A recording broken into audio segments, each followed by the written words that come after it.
Hi friends, welcome back to my channel. ನಾನಿವತ್ತು ನಿಮಗೆ ಬಸಳೆ ಸೊಪ್ಪಿನಲ್ಲಿ ದಾಲ್ ಯಾವ ರೀತಿ ಮಾಡೋದು ಅಂತ ತೋರಿಸ್ಕೊಡ್ತಾ ಇದ್ದೀನಿ. ಮೊದಲಿಗೆ ನೋಡಿ, ಇದು ನಮ್ಮನೆಯಲ್ಲೇ ಬಿಟ್ಟಿರುವಂಥ ಬಸಳೆ ಸೊಪ್ಪು. ತುಂಬ ಫ್ರೆಶ್ ಆಗಿದೆ ಸೊಪ್ಪು. ತುಂಬ ದೊಡ್ಡ ದೊಡ್ಡ ಎಲೆ ಇರೋದು ಸೊಪ್ಪಿದು, ತುಂಬಾ ಚೆನ್ನಾಗಿದೆ. ನಾನು ಇದರಲ್ಲಿ ಈಗ ತುಂಬ ಹೆಲ್ದಿ ರೆಸಿಪಿ ಯಾವ ರೀತಿ ದಾಲ್ ಮಾಡೋದು ಅಂತ ನಾನು ನಿಮಗೆ ಇವತ್ತು ತೋರಿಸ್ಕೊಡ್ತೀನಿ. ಮೊದಲಿಗೆ ನಾನಿಲ್ಲಿ ಒಂದು ಬಾಣಲೆ ಇಟ್ಕೊಂಡಿದ್ದೀನಿ. ಅದಕ್ಕೆ ಸ್ವಲ್ಪ ತುಪ್ಪ ಮತ್ತು ಎಣ್ಣೆನ ಆ್ಯಡ್ ಮಾಡಿದ್ದೀನಿ. ಎರಡು ಕಾದ ಕೂಡಲೇ ನಾನಿಲ್ಲಿ ಸ್ವಲ್ಪ ಈಗ ಸಾಸಿವೆ ಆ್ಯಡ್ ಮಾಡ್ತಾಯಿದ್ದೀನಿ. ನೆಕ್ಸ್ಟು ಸ್ವಲ್ಪ ಜೀರಿಗೆ, ಇದೆರಡನ್ನೂ ಹಾಕ್ಕೊಂಡು ಚೆನ್ನಾಗಿ ಮಿಕ್ಸ್ ಮಾಡ್ಕೊಳ್ಳಿ. ಏನಂತ ಅಂದರೆ ಫ್ರೆಂಡ್ಸ್, ಈ ಬಸಳೆ ಸೊಪ್ಪಿನಲ್ಲಿ ನಮಗೆ ದೇಹಕ್ಕೆ ಬೇಕಾಗಿರುವಂಥ ಎಲ್ಲ ಅಂಶಗಳು ಇದೆ. ಇದರಲ್ಲಿ ವಿಟಮಿನ್ ಎ ಇದೆ, ಕ್ಯಾಲ್ಶಿಯಂ ಇದೆ, ಪ್ರೋಟೀನ್ ಇದೆ, ಐರನ್ ಇದೆ.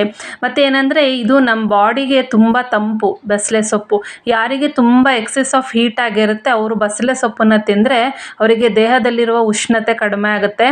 ಮತ್ತು ತುಂಬ ಹೀಟ್ ಆದಾಗ ಕೆಲವರಿಗೆ ಬಾಯಲ್ಲಿ ಗುಳ್ಳೆ ಥರ ಆಗುತ್ತೆ. ಆ ಟೈಮಲ್ಲಿ ನೀವು ಬಸಳೆ ಸೊಪ್ಪನ್ನು ತಿಂದರೆ ಅದರಲ್ಲಿ ಆ ಗುಳ್ಳೆಗಳು ಕೂಡ ಕಡಿಮೆ ಆಗುತ್ತೆ. ನೆಕ್ಸ್ಟು ನಾನಿಲ್ಲಿ ಒಂದು 5 ಎಸಳು ಬೆಳ್ಳುಳ್ಳಿ ಹಾಕ್ಕೊಂಡಿದ್ದೀನಿ. ಒಂದೆರಡು ಮೀಡಿಯಮ್ ಸೈಜ್ ಈರುಳ್ಳಿ ಸಣ್ಣದಾಗಿ ಕಟ್ ಮಾಡಿ ಹಾಕ್ಕೊಂಡಿದ್ದೀನಿ. ಒಂದೆರಡು ಹಸಿಮೆಣಸು, ಇದೆಷ್ಟು ಹಾಕ್ಕೊಂಡು ಚೆನ್ನಾಗಿ ಫ್ರೈ ಮಾಡ್ಕೋಬೇಕು. ನೆಕ್ಸ್ಟು ನಾನಿಲ್ಲಿ ಒಂದು ಮೀಡಿಯಮ್ ಸೈಜ್ ಟೊಮೆಟೊನ ಸಣ್ಣಗೆ ಕಟ್ ಮಾಡಿ ಹಾಕ್ಕೊಂಡಿದ್ದೀನಿ. ಟೊಮೆಟೊನ ಚೆನ್ನಾಗಿ ಫ್ರೈ ಮಾಡ್ಕೊಳ್ಳಿ. ನಾನಿಲ್ಲಿ ನೆಕ್ಸ್ಟ್ ಇದಕ್ಕೆ ಸ್ವಲ್ಪ ಉಪ್ಪನ್ನ ಆ್ಯಡ್ ಮಾಡ್ತಾಯಿದ್ದೀನಿ.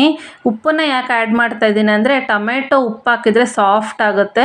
ಅದಕ್ಕೋಸ್ಕರ ಟೊಮೆಟೊ ಸ್ವಲ್ಪ ಸಾಫ್ಟ್ ಆಗೋದಕ್ಕೋಸ್ಕರ ನಾನಿಲ್ಲಿ ಸ್ವಲ್ಪ ಉಪ್ಪನ್ನ ಆ್ಯಡ್ ಮಾಡ್ತಾಯಿದ್ದೀನಿ. ಉಪ್ಪನ್ನು ಆ್ಯಡ್ ಮಾಡಿಕೊಂಡು ಚೆನ್ನಾಗಿ ಮಿಕ್ಸ್ ಮಾಡ್ಕೊಳ್ಳಿ. ಇಲ್ಲಿ ನಾನೀಗ ಬಸಳೆ ಸೊಪ್ಪನ್ನು ಚೆನ್ನಾಗಿ ತೊಳೆದು ಈ ಥರ ಸಣ್ಣದಾಗಿ ಕಟ್ ಮಾಡಿ ಇಟ್ಕೊಂಡಿದ್ದೀನಿ.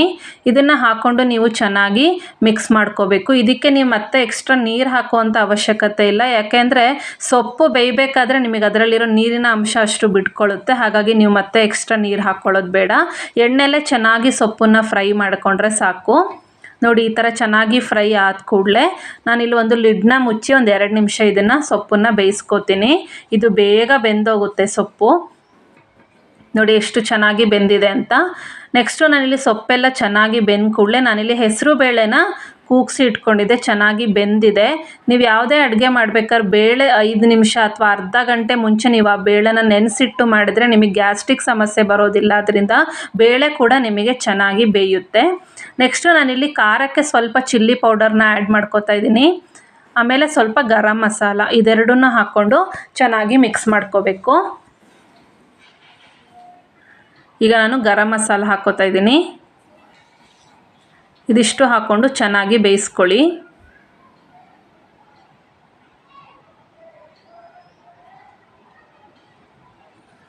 ಇದಿಷ್ಟು ಚೆನ್ನಾಗಿ ಬೆಂದಾದಮೇಲೆ ನೆಕ್ಸ್ಟು ನಾನಿಲ್ಲಿ ರುಚಿಗೆ ತಕ್ಕಷ್ಟು ಉಪ್ಪನ್ನು ಆ್ಯಡ್ ಮಾಡ್ಕೋತಾ ಇದ್ದೀನಿ.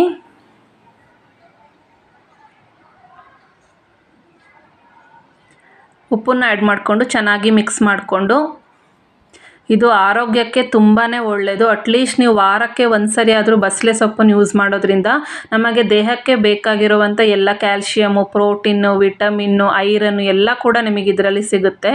ಖಂಡಿತವಾಗ್ಲೂ ನೀವು ಮನೇಲಿ ವಾರಕ್ಕೆ ಒಂದು ಸರಿ ಆದರೂ ಈ ಸೊಪ್ಪನ್ನು ಯೂಸ್ ಮಾಡಿ. ಇದರಲ್ಲಿ ರೆಸಿಪಿನ ಮಾಡಿಕೊಂಡು ನೀವು ತಿನ್ನಬೇಕು. ತುಂಬಾ ಒಳ್ಳೆಯದು ಬಸಳೆ ಸೊಪ್ಪು. ನೆಕ್ಸ್ಟ್ ನೋಡಿ, ಇದು ಚೆನ್ನಾಗಿ ಕುದೀತಾ ಇದೆ. ಈಗ ಆರೋಗ್ಯಕರವಾದ ಬಸಳೆ ಸೊಪ್ಪಿನ ದಾಲ್ ರೆಡಿಯಾಗಿದೆ ಫ್ರೆಂಡ್ಸ್. ದಯವಿಟ್ಟು ನನ್ನ ಚಾನಲ್ನ ಸಬ್ಸ್ಕ್ರೈಬ್ ಮಾಡ್ಕೊಳ್ಳಿ. ನಾನು ಮತ್ತೆ ಮುಂದಿನ ವಿಡಿಯೋದಲ್ಲಿ ಸಿಗ್ತೀನಿ. Bye friends.